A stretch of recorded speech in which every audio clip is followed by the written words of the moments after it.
Hello, I'm Valerie Reid, and today I'm going to read an original piece called After Life. Rose knew she was dead. A human being cannot fall 200 miles through space and live. Still, when the alarm rang in her private compartment, proof of catastrophe, she lay herself on the floor with great care, arranging her delicate body evenly on the carpet, so if by some miracle she managed to survive, a few of her bones might be spared. Funny, she pondered between two heartbeats. All those years feeling so big and bulky, no high heels, no bread. Who'd guess I'd end up so bird-like? At the end, when they burst into flames, there was brightest white, then darkest black, a roar of inconceivable magnitude, then utter silence. Between the roar and the silence, she knew she was dead. Rose had long ago given up her fear of dying. She knew there was something more. She believed in God and an afterlife and was quite open-minded about what that might entail. She figured anything was possible. Whatever came next would be good. Of this, she was sure. Sometimes she believed it might be whatever a body wanted it to be, so we'd all better snap to and aim high. A Broadway musical, that's my idea of heaven, she would joke with her friends. I want to go where everyone just sings and dances at the drop of a hat. She remembered her little son so long ago, pondering the concept of heaven. I really hope dog heaven is next door to people heaven, he said, petting the silky ear of their beagle. I'm pretty sure it will be. And why not? A most sensible plan.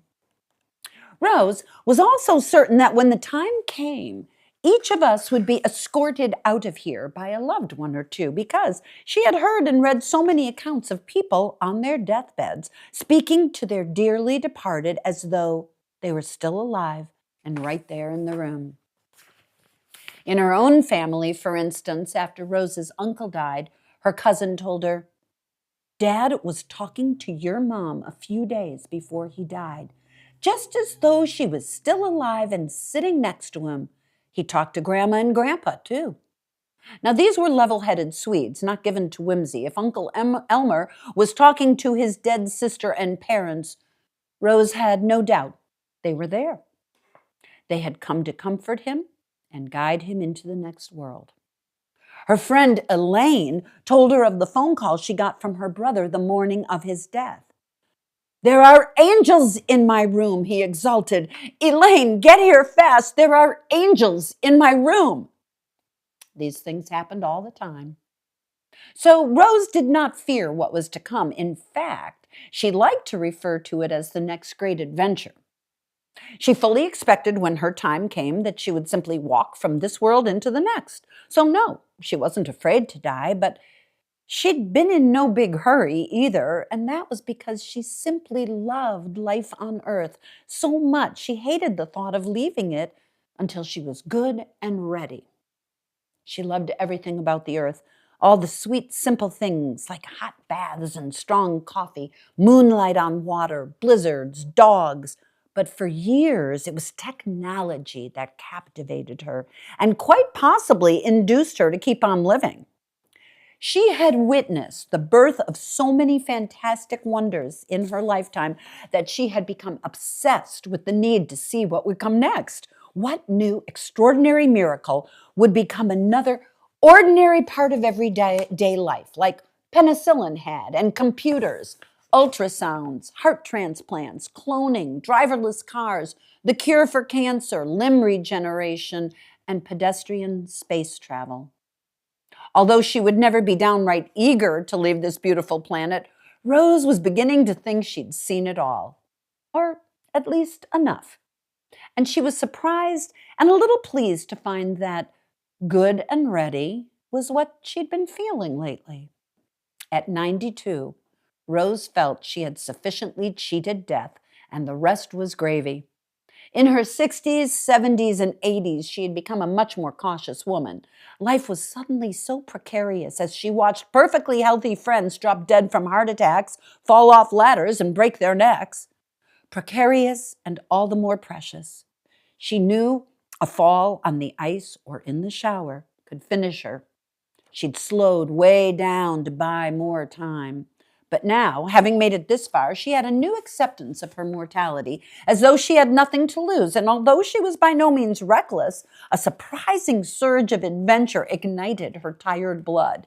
That is why, on June 22nd, 2044, Rose Pedersen chose to celebrate her 92nd birthday by embarking on her first space cruise. Space travel used to be only for astronauts and certain plucky civilians. But back in those days, it was still very much a dangerous new frontier. A safe return was never guaranteed. Not so today. Granted, space cruising had only been around for slightly less than a decade, and there were still malfunctions and accidents every now and then, the way there once was with commercial airlines, but every day it was becoming safer, cheaper, and much more popular. Her son and his wife had gone 2 years ago for their 30th wedding anniversary. Her gutsy granddaughter took one of the earliest pioneer flights to mark her graduation from law school. This time it was Rose's turn. She was sorry her husband Daniel could not be there to share such an experience with her, but he had died of lung cancer 31 years ago. Originally, she'd been leery of this wild new mode of transportation and vacation craze, much the same way folks were suspicious of the early driverless cars, much the way her own grandmother must have felt when the traditional automobile, which she forever referred to as the machine, replaced the horse and buggy. Rose usually made it a rule not to balk at technology, to embrace whatever new concept burst onto the scene, but this idea of space cruising had been just enough beyond her ken to give her pause. It eventually grew on her, though, and she chose to cut her teeth on one of the shorter expeditions, the lunar cruise. 2 days out, 2 days in, 1 day of moon exploration. Perfect for a beginner.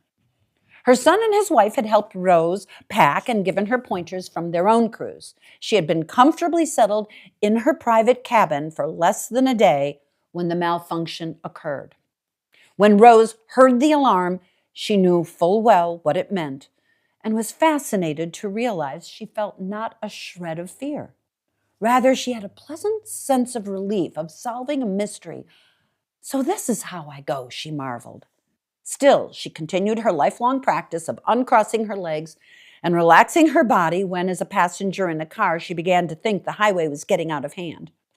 Knowing full well none of them would survive this fall, her optimism, her belief in the unexpected, was still strong enough to force her to stretch out calmly and evenly, just in case.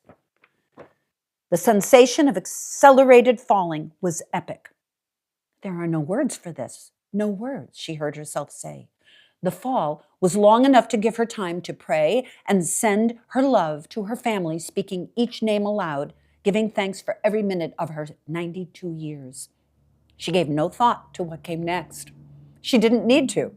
Rose had already considered every angle, and the result was her faith. "Into your hands," she whispered. A familiar body lay down beside her, and his arms slipped around her shoulders. It was Daniel. He cradled her head to his chest. Brightest white, darkest black, roar, death, silence.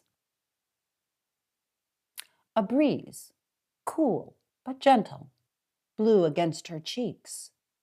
Rose opened her eyes and saw a sea of stars in a clear night sky. One star shone fiercely brighter and broader than any of the others. Its tail glowed for miles. Rose sat up. She felt no pain anywhere. Her body, in fact, felt healthy, sturdy, and somehow bigger in her robe, as though she was young again. She stood up now, her eyes riveted to the largest of the stars. The soft breeze lifted and blew through the nearby olive trees. Her eyes traced the tail of the star down to a place below her. Only then did she see that she stood on a steep hill high above a valley where a small wooden structure, a stable perhaps, stood in a pool of starlight. At her feet, a lamb bleated. She held something solid in her right hand, a staff. Scattered on the hillside were her sheep. For one sparkling moment, Rose understood. She was a shepherd, and this was Bethlehem. That was the nativity, and in it lay a babe in a manger. For one brilliant flash, Rose understood. Then memory vanished forever. The shepherd's sandaled feet walked down the hill and into Rose's next great adventure. The end.